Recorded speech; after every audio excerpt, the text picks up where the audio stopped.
फर्जीवाड़े की ऐसी कहानी ना अब तक आपने कभी देखी होगी ना सुनी होगी। अनपढ़ महिला ने दरअसल शिक्षा विभाग को ही चूना लगा डाला, वो भी कुछ दिन या महीनों से नहीं, बल्कि ये महिला पिछले 29 साल से पूरे विभाग को बेवकूफ बना रही है। 29 साल से सरकारी नौकरी कर रही है। वो तो एक गुप्त शिकायत उच्च अधिकारियों को गई, तब जाकर एक खुलासा हुआ। आखिर 29 साल से कैसे आंखों में धूल झोंकी जा रही थी, देखिए स्पेशल रिपोर्ट।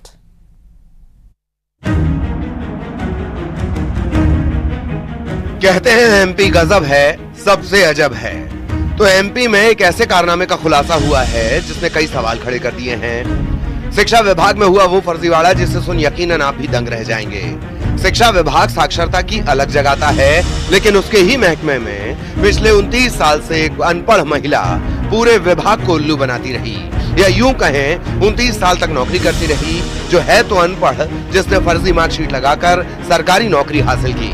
अब सुनिए कैसे 1995 में नियुक्ति हुई और अब तक किसी को पता ही नहीं लगा था। महिला फर्जी मार्कशीट पर सरकारी नौकरी कर रही थी। ये संयुक्त संचालक कार्यालय में भर्ती के पद पे है। उसकी शिकायत हुई थी आयुक्त लोक शिक्षण को, और आयुक्त लोक शिक्षण द्वारा जौलपुर जेडी को जांच कराने के लिए शिकायत आई थी।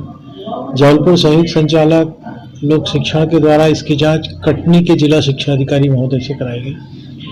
जिला शिक्षा अधिकारी कटनी के द्वारा अनुसूची की जांच करने पर फर्जी पाई गई वो, और उसके आधार पर नियुक्ति हुई। पूरा मामला तफसील से सुनिए। लोक शिक्षण आयुक्त को एक गुप्त शिकायत पहुंची, जिसमें आरोप लगा था कि अनीसा बेगम नाम की महिला फर्जी अंकसूची लगाकर भृत्य के पद पर भर्ती हुई थी।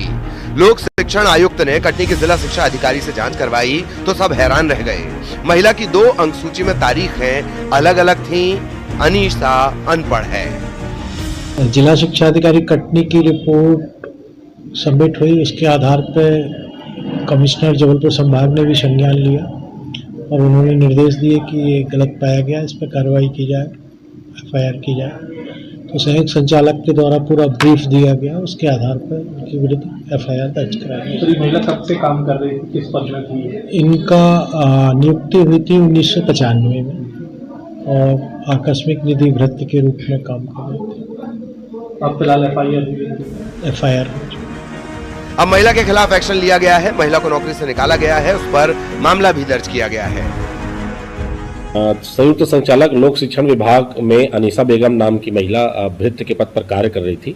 जिला शिक्षा अधिकारी द्वारा एक जांच प्रतिवेदन थाना बेलबाग में प्रस्तुत किया गया, जिसमें यह पाया गया कि यह फर्जी अंकसूची के आधार पर इसने नियुक्ति पाई थी, और यह बातें जिला शिक्षा अधिकारी ने सिद्ध पाया, जिस पर थाना प्रभारी बेलबाग के द्वारा इस महिला के विरुद्ध धोखाधड़ी का अपराध पंजीबद्ध कर लिया गया है और इसमें विवेचना की जा रही है। एक एक जॉब के लिए कैसे काबिल लोग भटक रहे हैं। एक नौकरी के लिए लाखों आवेदन आते हैं। अब ऐसे फर्जीवाड़ा होगा तो हकदारों का हक मारा ही जाएगा। आखिर इसका जवाब कौन देगा? कैसे ये चूक हुई? 29 साल तक किसी को भनक तक नहीं लगी। वाकई एमपी गजब है। जबलपुर में पवन पटेल के साथ bureau report, news 18 Madhya Pradesh Chhattisgarh.